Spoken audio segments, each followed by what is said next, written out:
Hola a todos, bienvenidos otra vez a Epicentro, este es nuestro espacio donde dialogamos sobre la actualidad de lo que está ocurriendo en Bolivia.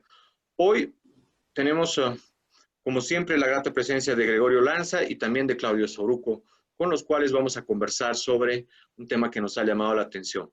Mujeres en la crisis, es el tema que vamos a comenzar a desarrollar a continuación en el programa. Ya vemos en pantalla, y ustedes lo pueden verificar, medios de vida hemos denominado para iniciar a conversar sobre este tema de las mujeres. Y bueno, pues con lo de la pandemia, la llegada del COVID-19 a Bolivia y de forma global, también hemos visto que muchas de las mujeres se han dedicado a modificar un poco su ritmo de actividad, ¿no?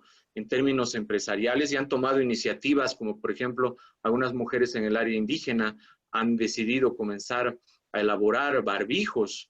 También se ha visto modificaciones a nivel urbano, donde muchas otras mujeres emprendedoras en el ámbito empresarial que hacían, por ejemplo, polleras, se han dedicado a hacer ahora y se dedican a hacer trajes de bioseguridad para mujeres de pollera. Pero también podemos ver otro tipo de ámbitos. Mujeres que trabajan en la prostitución también han comenzado a desarrollar algunas iniciativas o planes para retomar sus actividades de manera normal, ¿no? También es otro ámbito en el que muchas mujeres están pidiendo incorporarse, reincorporarse y volver a sus actividades cotidianas. Por otro lado, en el caso de Cochabamba tenemos aquí un dato interesante.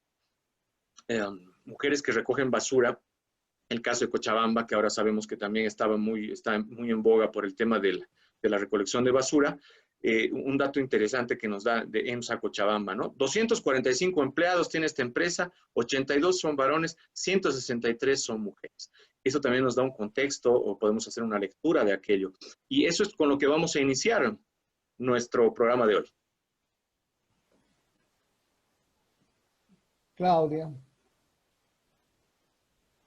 Bueno, muchísimas gracias nuevamente por la invitación. Un saludo para Jorge Luis, ¿cómo estás? Gregorio, un gusto. Creo que es la primera vez que nos encontramos en un escenario como este. Y sí, creo que esta situación de la emergencia de la pandemia ha cambiado mecanismos de vida, mecanismos de trabajo y de relacionamiento social en todo ámbito, varones y mujeres, jóvenes, niños, adultos mayores. Es un escenario realmente que nos da la oportunidad de reactivar nuevas formas de sobrevivencia.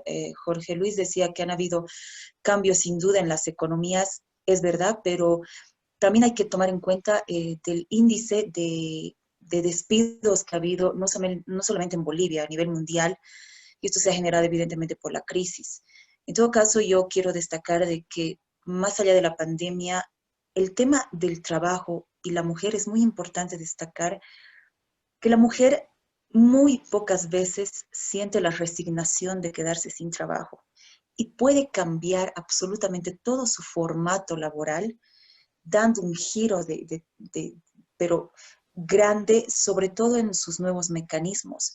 Si han habido mujeres que en esta temporada de la pandemia han perdido sus trabajos, han reencaminado otras formas de vida. Mencionaba alguna de esas, por ejemplo, el tema artesanal, el tema de alimentación, el tema de trabajos de cuidado, por ejemplo, y se ha reencauzado esto. Evidentemente estamos hablando de ingresos muy mínimos, ¿no? Porque destacando la labor que hacen las mujeres, también tenemos que destacar que los ingresos son pocos, ¿no?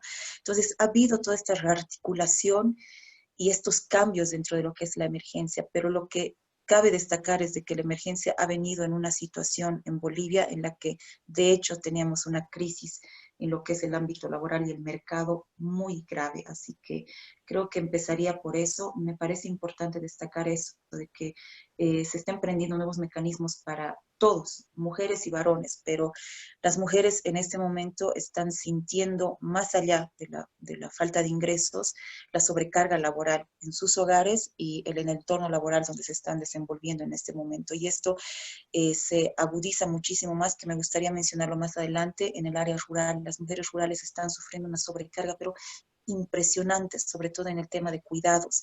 Tienen que cuidar a la familia, tienen que cuidar su área agrícola laboral, tienen que cuidar incluso a familiares que han decidido aislarse en ese domicilio, en ese hogar, y tienen que cuidar también incluso a pacientes con COVID. Entonces, una sobrecarga laboral impresionante. Así que yo comienzo nada más con eso. Nuevamente, gracias por estar aquí, por permitirme formar parte de esta charla.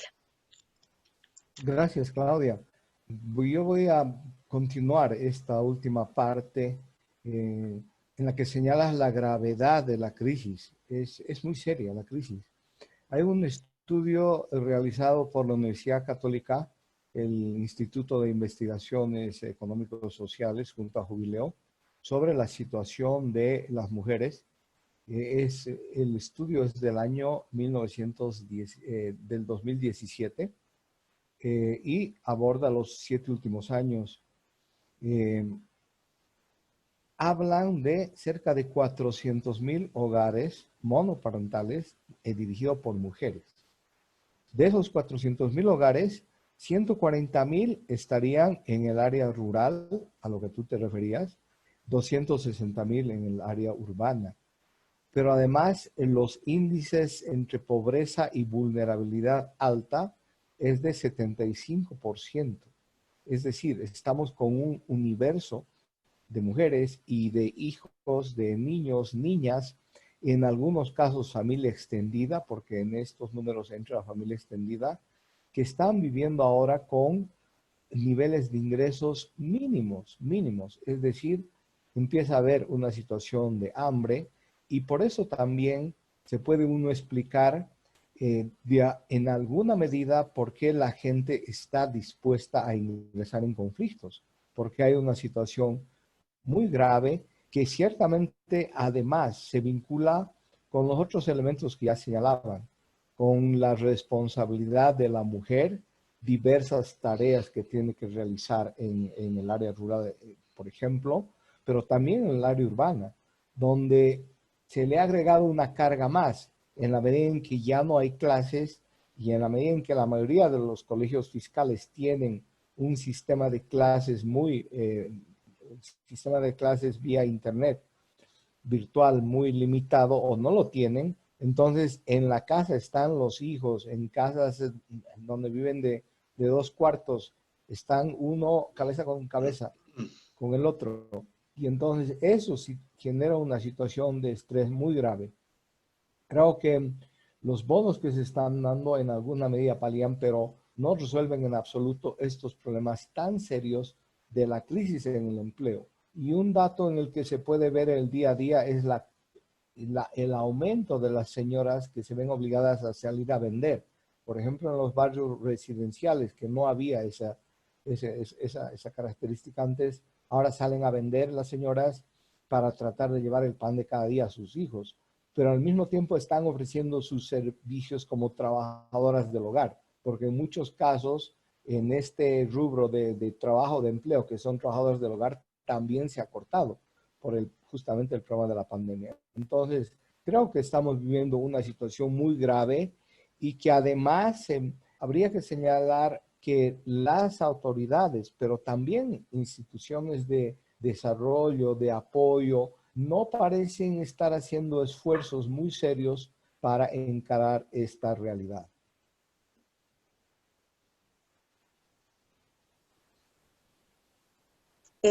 Si me permiten, el tema, Gregorio, me parece importante nuevamente destacar. Sí, pues en el área rural se agudiza más este tema, sobre todo de la clausura del año escolar. Tenemos la dificultad, por ejemplo, de acceso a medios de comunicación. El Internet, por ejemplo, es un tema tan crítico en nuestro país. Ligado a eso, el tema de la formación académica de las mujeres rurales frente a este déficit de la educación ha sido también un caos. Entonces, me parece que sí hay que enfocarnos también en esta situación, porque todo el ejercicio de la violencia que se está dando durante esta pandemia contra las mujeres también es el resultado de esta sobrecarga que están sufriendo las mujeres. Y también es el resultado de que durante todo este proceso y este escenario de la pandemia, no se han encaminado buenos procesos de comunicación y de información a la gente. Y si ustedes recuerdan, hasta hace unas semanas aún se desconocía o se subestimaba la gravedad de esta pandemia, sobre todo en el área rural. Es importante destacar todo esto porque realmente, si nos ponemos a pensar en este momento, la crítica situación que están pasando las mujeres en este encierro, entre comillas, en este aislamiento, tiende también a ponerlas en el mismo escenario, en el mismo hogar con su victimador. Fuera de eso, tienen sus responsabilidades y está el agresor dentro del hogar. Entonces, creo que es importante que analicemos también este tema. Gregorio lo decía bien, los escenarios económicos y el tema del empleo nos va a afectar de aquí en adelante, sin duda, pero la mujer es la que va a tener que llevar esa carga de responsabilidad también, porque evidentemente dentro de lo que se está haciendo en este escenario de nueva convivencia social, familiar por la pandemia, se están dando escenarios de mucha violencia, de mucho ejercicio de la violencia contra las mujeres, y esto va a tener consecuencias cuando acabe este aislamiento. Así que vamos a tener datos que espero no sean tan graves, pero sí van a crecer los índices sin duda de violencia durante este tiempo, ¿no? Efectivamente, y podemos entrar, Jorge Luis, al tema de la violencia. Tienes un video que también es muy, muy aleccionador al respecto. Entraremos al tema de la violencia.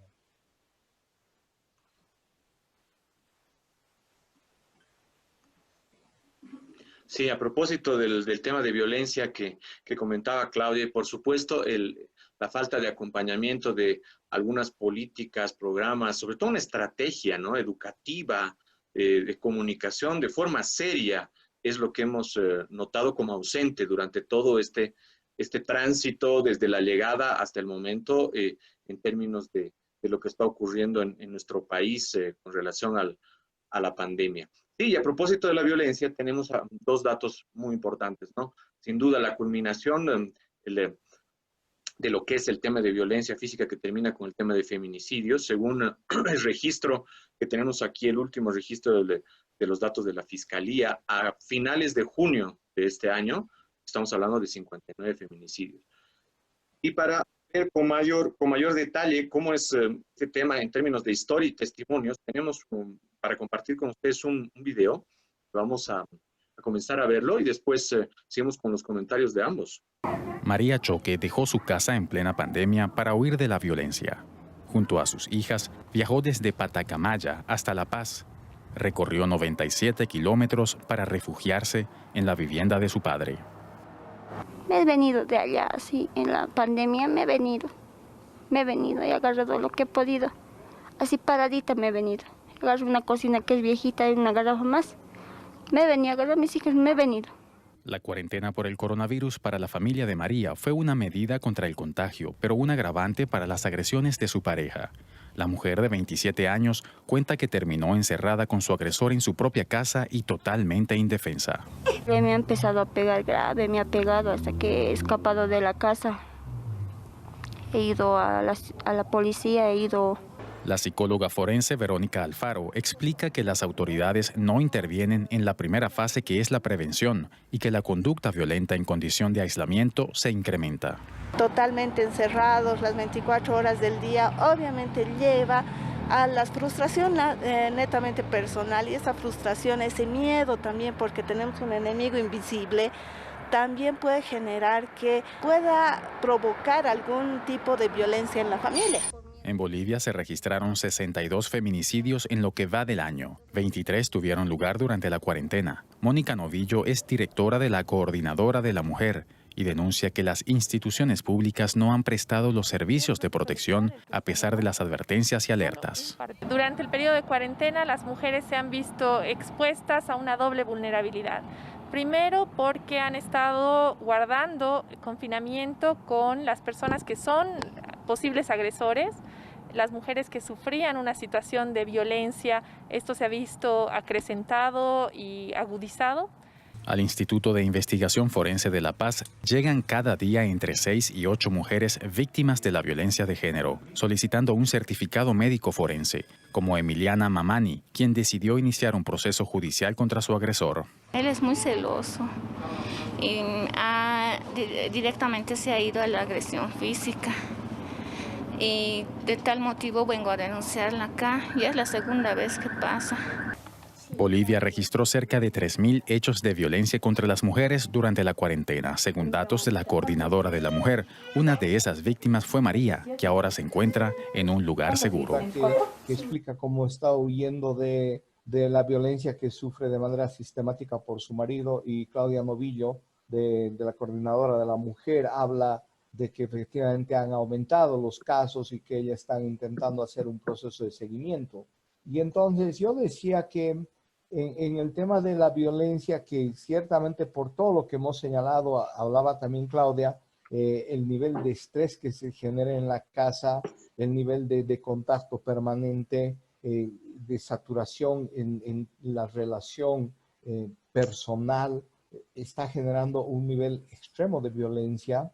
Y si bien eso tiene causas históricas, yo no quiero dejar de señalar, porque lo he dicho en estos últimos años, que si ha habido alguien responsable de ese aumento de la violencia contra las mujeres en este país, ha sido Evo Morales, porque desde el gobierno ha desatado una campaña sistemática del culto a la violencia de género, y permanentemente en sus actos, en sus discursos, en sus bromas, ha mostrado que la mujer en definitiva es un objeto sexual, es un objeto subordinado al hombre. Y yo creo que ese es un tema, más allá de que la justicia debe investigar si tenía vinculaciones con niñas, adolescentes, ese es un tema fundamental, de ese posicionamiento del culto a la violencia que se ha hecho por parte del presidente y que afecta a la sociedad, a la cohesión social y a los tejidos. Entonces, eso vemos que ese tipo de incorporación de tipo ideológica en la mentalidad del hombre tiene hoy día consecuencias muy graves, peor en la pandemia. Entonces, estamos frente a un aumento donde ni la policía, que ha creado la Fuerza Especial de Lucha contra la Violencia, ni las propias organizaciones, y menos la Defensoría del Pueblo, están realizando un rol, una campaña mucho más sistemática que pueda frenar este tipo de violencia contra las mujeres. Bueno, y si me permiten, hasta junio eran esas fechas. Creo que estamos nuevamente ingresando como país a una de las cifras más altas. Son 78 feminicidios hasta el 17 de agosto. Realmente es alarmante esa cifra, y es alarmante también que la Fiscalía del Estado esté recibiendo constantemente denuncias de agresiones intrafamiliares físicas y psicológicas, ¿no? Así que sí estamos teniendo un escenario de violencia muy, muy grave y que debería alertarnos a todos, pero también bajo eso es también ponerse en el lugar de las mujeres que en ese momento, lo decía, están aisladas y enclaustradas con su agresor. Para colmo, sufrir la violencia, sufrir esta carga laboral, sufrir esta carga de cuidados, es el riesgo del contagio, ¿no? Y evidentemente nuestros aparatos de denuncia antes de la pandemia estaban tan arcaicos. Ustedes van a algunas oficinas, continuamos trabajando con máquinas de escribir, continuamos trabajando con sistemas de cuando recaudan las denuncias que son demasiado antiguos y sistemas que demoran mucho tiempo. La pandemia nos está enseñando de que aquí no tenemos que esperar horas, aquí se tiene que hacer todo rápido porque el contagio está en segundos, en minutos. Entonces, ese es el riesgo para una víctima de violencia en su hogar, ir, sentar la denuncia y decir, bueno, esto está pasando, y es inimaginable la situación que se podría pasar. Entonces, dentro del riesgo del contagio está este riesgo que se llegue a tal eje de violencia, que caigamos en esto, que sigamos sumando más feminicidios. Me parece que ya tiene que haber este cambio.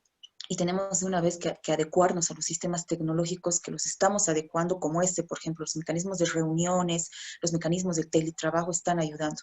Pero los sistemas de denuncia, los sistemas de sistematización de casos de violencia también tendrían que modernizarse de una vez, porque estamos ya en un cambio que nos tiene que obligar a los sistemas como la policía, a la fiscalía, investigadores, a encaminar estos procesos. Y me parece que ahí es puntual que empecemos a trabajar. Yo lo veo siempre desde el punto de vista de que Bolivia está en un subdesarrollo tecnológico alarmante, porque realmente nos hemos dado cuenta que ni siquiera hemos podido encaminar la educación virtual en nuestro país, ni siquiera en las universidades. Entonces hay que poner mucha atención en esto y también en los sistemas de sistematización de denuncias y cómo entregarle a la víctima mejores mecanismos de denuncia.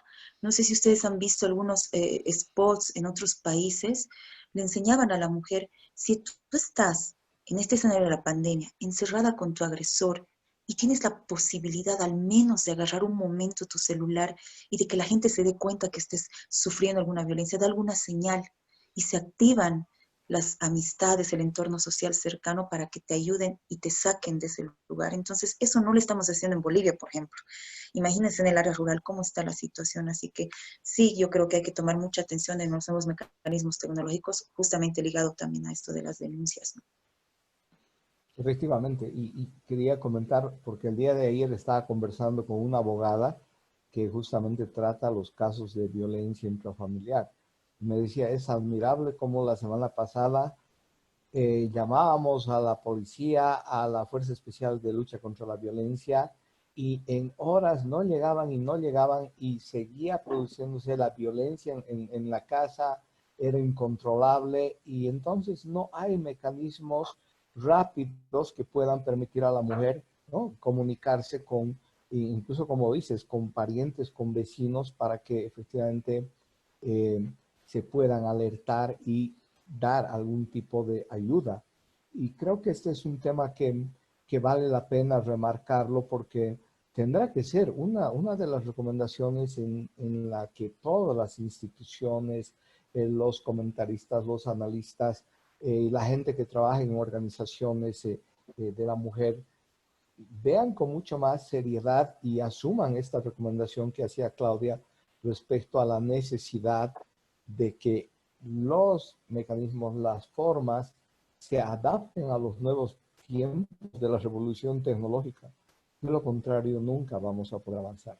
Y tal vez, Jorge Luis, dicho eso, podemos entrar al tema de la violencia en el conflicto, que es Sí, uno de los un último aspectos. apunte, si me permites, Gregorio, y Claudia también Sí. creo que no lo mencionaron, es los datos, las cifras que se manejan con relación a los feminicidios, ¿no?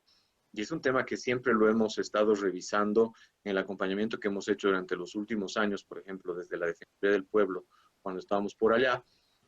Los datos no terminan siendo uniformes. Entonces, hay algunas instituciones que nos dan un número, otras instituciones que manejan otro número, y al final de cuentas, en términos de políticas públicas, ¿cómo puedes tomar decisiones con datos que son de una y de otro orden, ¿no? Entonces, ese es un tema también clave, creo yo. Si bien Claudia apunta en la mirada acertada de que la tecnología tiene que ayudarnos, ¿no? Tiene que existir un ente que sea el que aglutine toda esa información de datos y sea capaz de generar certidumbre respecto al número real del que estamos hablando. Son 70, son 80, son 1000, son 50, son 30, pero además de repente hay un tema más de fondo. No sé qué dirán ustedes si coinciden. ¿A qué estamos llamando feminicidio? ¿Cómo el tratamiento periodístico, por ejemplo, o el tratamiento en términos de lo que hablamos comúnmente entre unos y otros, a qué tenemos que llamar feminicidio? Que es un debate también pendiente, ¿no? Que es un debate pendiente. Pareciera que la lógica nos apunta a mostrar solamente que cuando existe la muerte de una mujer ya la tenemos que considerar feminicidio, olvidando todo el tema que hay detrás para que eso llegue a convertirse en feminicidio. Y no deberíamos olvidar nunca la mirada de que el feminicidio es simplemente, con una mirada absolutamente certera, la acumulación de una violencia sistemática que termina con la vida de una mujer. Y esa mirada debería ser la que nos oriente a precisar con una mayor brújula, ¿no? Con una mayor orientación certera para abordar esta. De acuerdo. Vamos a vernos entonces, vamos a ver, perdón, lo que tenemos a continuación, ya que hemos tenido problemas con el video. Lo que teníamos ahora es ver el tema de la presencia de las mujeres en el conflicto. Y acá, por ejemplo, hemos, en la última semana hemos visto cómo el grupo de las Bartolinas, ¿no? Cuya representante secretaria ejecutiva es quien tienen ustedes en pantalla, según Nina Flores, se manifestaba sobre su rechazo a los atentados que había sufrido la Central Obrera Boliviana, con su sede que está muy próxima a la sede de la organización también de las Bartolinas, acá en la ciudad de La Paz. Sobre este tema, Claudia, Jorge Luis, la percepción que he tenido es que con relación a anteriores movilizaciones, la presencia de las mujeres, en este caso fundamentalmente en el área rural, en el propio Alto de La Paz, un foco muy importante de la protesta, la presencia de las mujeres ha sido menor. Posiblemente se debe a varios factores, a pesar de estos aspectos de la necesidad de llevar la comida a su casa, etcétera, pero creo que ha sido menor. Yo tomaba nota de un video que hay sobre la movilización en Parotán y que a mí me ha impresionado por el grado de masividad en Cochabamba y por el grado de masividad que había, concentración de gente posiblemente del propio municipio, pero además gente que venía de municipios aledaños de las zonas altas rurales, gente de las minas de ese lugar, y entonces había una movilización muy grande, muy radical, pero mujeres casi ninguna.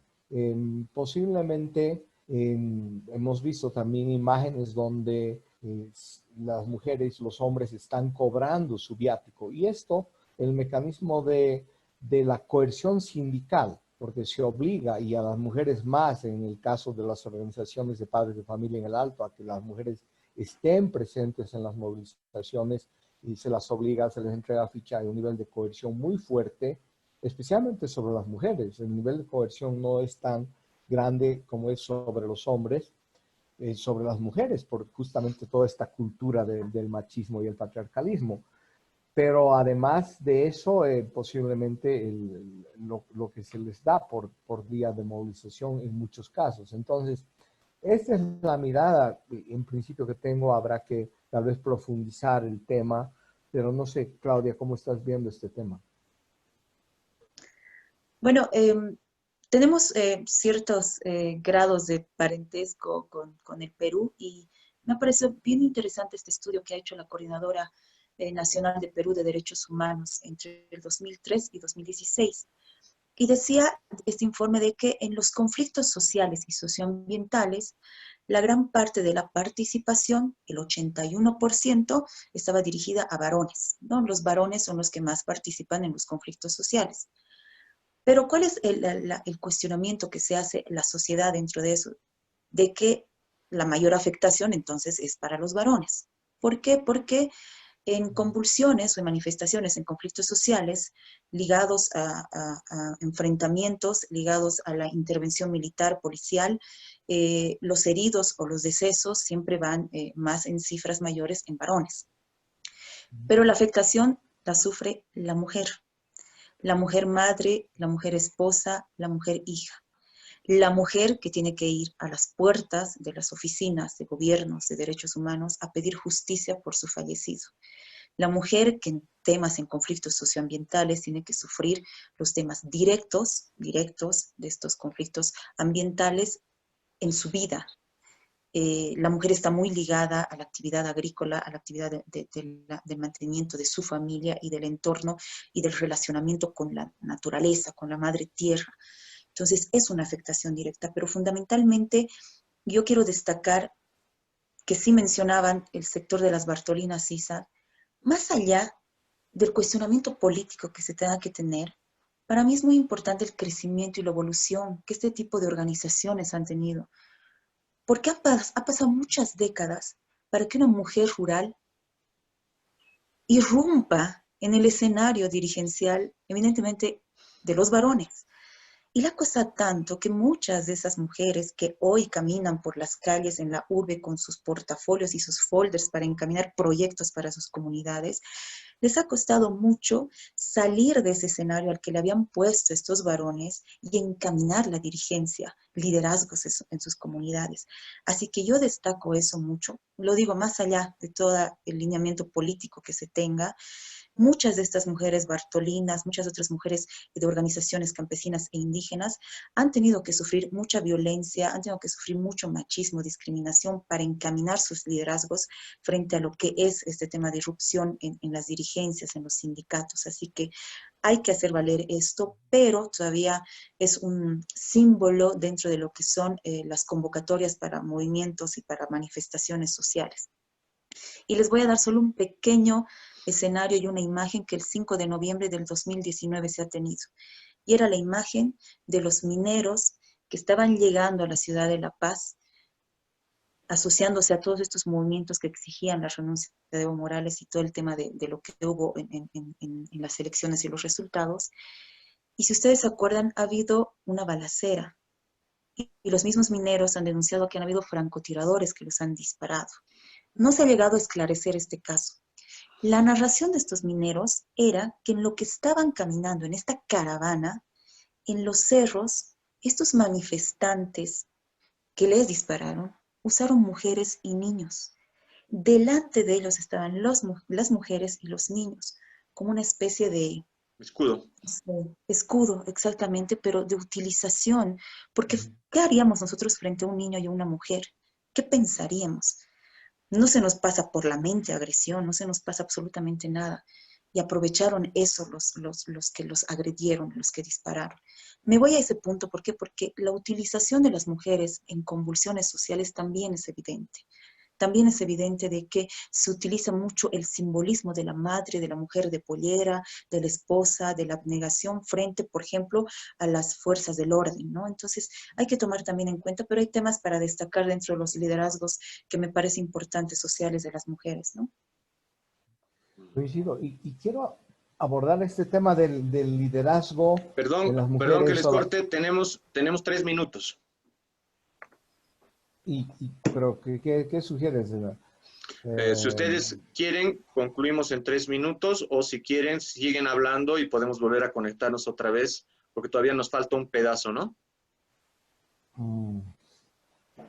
En todo caso, sobre este tema de las mujeres que abordaba Claudia y valoraba el nacimiento, desarrollo, parcial autonomía que tienen organizaciones de mujeres como las Bartolinas. Y yo preguntaría, ¿y qué pasa con las organizaciones de clase media? Que son las que han irrumpido en la revolución llamada de las Pititas, pero que en los últimos meses han estado como fuera del escenario. Hemos visto un activismo muy fuerte de las mujeres en Santa Cruz que tienen un nombre guaraní, ¿no? No quiero equivocarme al decir, pero en todo caso habían mujeres valientes o mujeres fuertes, ¿no? Y esos sectores han tenido una presencia muy limitada durante todo este periodo, posiblemente como las clases medias, y se deberá a un cansancio o a una decepción frente a los nuevos liderazgos políticos frente al gobierno de la presidenta Áñez es posible.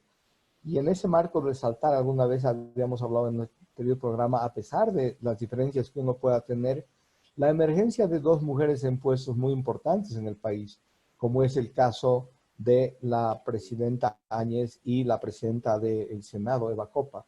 Yo creo que más allá de los grandes obstáculos que ha tenido la señora Áñez, ha llegado con mucha decisión, valentía, en un momento malo y con amigos malos, con acompañantes malos. Entonces era posiblemente un escenario poco propicio. Y en el caso del liderazgo de la señora Copa, creo que es un liderazgo nuevo, emergente y que habrá que ir avanzando.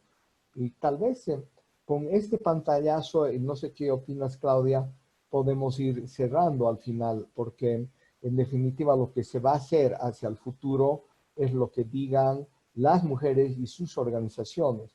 Y desde este programa lo que podemos decir es que tendrá que haber un acompañamiento de otras instituciones y del Estado.